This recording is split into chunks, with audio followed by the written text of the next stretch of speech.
sedang berada di Masjid Agung At-Taqwa. Saya di sini akan mencari informasi atau mewawancarai narasumber terkait pemanfaatan sosial media dalam media dakwah para ulama dalam penyampaian informasi Islam kepada masyarakat Kota Bengkulu.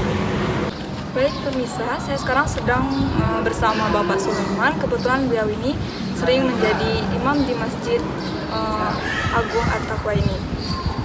Baik Pak, selamat siang menjelang sore.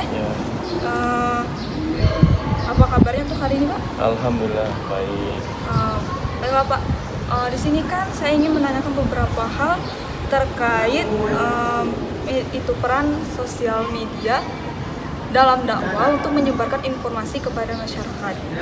Nah, jadi yang pertanyaan saya sekarang, menurut Bapak sendiri, apakah cara kita menyampaikan dakwah di media sosial itu bisa tersampaikan dengan baik atau tidak? Ya kalau tersampaikan dengan baik belum ya. Kalau sampai, tapi kalau bisa secara baik dan benar belum. Karena namanya media kan terbatas, tidak seperti bertemunya antara murid dan guru. Jadi menurut Bapak, peran media sosial dalam dakwah itu tidak terlalu efektif untuk menyampaikan dakwah tertentu? Ya kalau dibilang terlalu efektif, ya belum. Karena yang dicontohkan oleh Nabi Muhammad Rasulullah SAW, bagaimana murid itu datang kepada guru. Kalau emang media tetap, saya pun bukan termasuk orang yang anti terhadap teknologi, tapi dengan yang dibuat oleh Nabi dan para sahabat dan juga generasi berikutnya, penerusnya, bagaimana orang itu bisa paham dengan yang disampaikan dengan cara ketemu antara guru dan murid. Baik, berarti itu lebih sebenarnya efektif ya Pak, tapi lebih efektif lagi kalau kita bertemu langsung. Ya. Nah, jadi untuk zaman sekarang ini kan teknologi udah canggih. Untuk generasi milenial sendiri itu sering susah untuk datang ke dakwah itu sendiri. Mungkin dengan cara sosial media dia bisa mengikuti dakwah tersebut. Kalau menurut Bapak nih, Bapak lebih suka menyampaikan dakwah secara sosial media atau secara langsung, Pak? Ya kalau saya, ya karena yang ditanya saya ya saya lebih senang menyampaikan secara langsung. Karena kita langsung bisa bertemu orangnya, bisa langsung kita bersosialisasi dengan mereka, dan juga di situ kita ada silaturahminya. Nah, jadi tidak sekedar hanya menyampaikan, tapi di situ ada banyak amal agama yang bisa dibuat, menyampaikan silaturahim, bersalaman, mengucapkan salam, terus dijawab dengan umat yang ada di situ. Nah itu semuanya menambah amal agama. Nah kalau saya jadi lebih senang langsung ketemu dengan teman-teman yang mau sama-sama belajar. Baik pemirsa, jadi menurut dari Bapak Sulaiman ini sendiri bahwa dakwah yang lebih efektif itu adalah secara langsung. Karena kalau kita menggunakan sosial media itu kita tidak bisa berkesinambungan secara langsung dan informasi yang disampaikan juga tidak lebih efektif. Baik, terima kasih Pak atas informasi yang sudah saya berikan.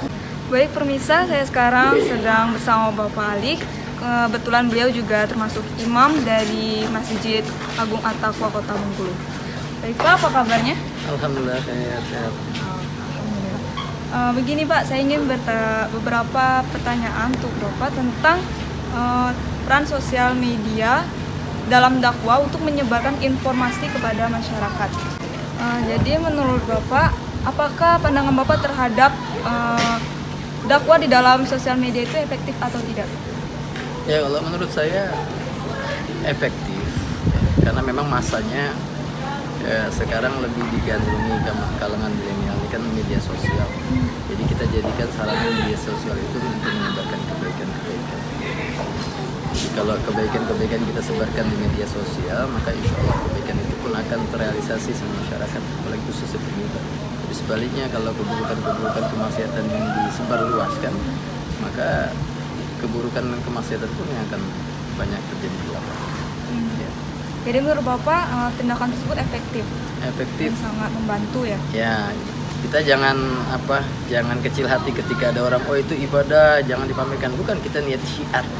Ya gitu. Kalau kemaksiatan nggak ada yang protes tuh, disebarkan di media sosial. Tapi kenapa ketika kebaikan disebarkan banyak orang yang protes? Kita kan niatnya syiar, bukan untuk bermaksud ria ataupun sum'ah, kan. Kalau mau kita balik ke cara-cara awal itu memang lebih efektif.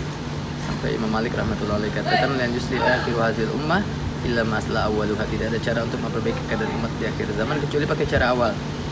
Nah, cuman datangin door to door kan butuh waktu. Nah, kalau media sosial kita manfaatkan. Nah, kalau dibilang efektif, insya Allah kita punya usaha. Kalau hidayah mutlak hak Allah, kita usaha bagaimana menyebarkan kebaikan-kebaikan melalui media sosial. Mudah-mudahan ada yang membaca, terinspirasi dengan kebaikan yang kita sebarkan, jadi asbab hidayah buat orang muslim. Baik, menurut Bapak nih dampak dari menyebarkan dakwah lewat media sosial itu dampak positifnya atau dampak negatifnya itu apa? Kalau menyiarkan dakwah lewat media sosial, insya Allah nggak ada dampak negatifnya, gitu, positif. Cuman bagaimana respon orang-orang yang membaca atau yang mendapatkan informasi dari media sosial itu. Gitu. Kalau memang mau lebih efektif lagi, kita mendatangi sebagaimana dulu yang dibuat Nabi, door to door, man to man, gitu datangin. Nah, kalau sekarang kan karena tadi masanya, zamannya anak-anak muda sekarang istilah milenial lebih cenderung kepada media sosial, ya kita manfaatkan media sosial itu untuk bagaimana menyampaikan informasi agama kepada mereka. Baik. Tadi kan Bapak mencantumkan tentang milenial ya Pak. Nah itu kan kalau misalnya anak muda sekarang itu paling sulit untuk membaca dakwah tersebut. Ada yang sulit. Nah itu kalau dari Bapak sendiri bagaimana sih cara menanggapi hal tersebut? Ya, jadi kata Nabi yashiru wa tu'asiru, dipermudah jangan dipersulit. Nah, kebanyakan anak-anak muda kita ini, jangankan anak-anak muda kita, kadang orang-orang tua kita pun juga kadang-kadang kalau untuk terlalu terlalu dicekoki dengan agama, mereka jenuh. Nah begitu bagaimana kita mensiasati, apalagi kalangan anak-anak muda sekarang ini memang agak payah, tapi kita kan bentuk ikhtiar kita, ya kan? Kayak itu tadi saya sampaikan, iklan TV itu berhari-hari diulang-ulang terus selama 1 minggu, bisa beratus-ratus kali diulang, sehingga tersugesti. Nah tujuan kita itu aja, kita sebarkan kebaikan-kebaikan di media sosial. Mudah-mudahan asbab sering kita sebarkan kebaikan di media sosial akan menjadi inspirasi buat kalangan milenial, jadi asbab hidayah. Itulah pemirsa, tadi ada beberapa pertanyaan dan saya dapat simpulkan bahwa menurut Bapak Ali penyebaran dakwah di media sosial itu insya Allah efektif dan bisa menjadi solusi di kalangan milenial sekarang yang susah sekali untuk melihat dakwah secara langsung. Baik, mungkin begitu saja Pak yang bisa Bapak sampaikan. Terima kasih untuk informasinya. Baiklah pemirsa, itulah tadi beberapa informasi yang sudah saya wawancarai dari beberapa narasumber, yaitu tentang pemanfaatan sosial media dalam media dakwah para ulama dalam penyampaian informasi Islam di Kota Bengkulu. Nah, tadi kan sudah ada beberapa penyampaian dari wawancara terkait perbedaan di antara pendapat mereka, yaitu efektifnya dakwah itu secara sosial media dan tidak efektifnya sosial media tersebut. Dari beberapa tadi sudah bisa disaksikan dan sudah bisa dicermati apa yang menjadi perbedaan di antara dua narasumber tersebut. Baik, saya Rika Listiawati, saya pamit undur diri. Terima kasih dan selamat sore.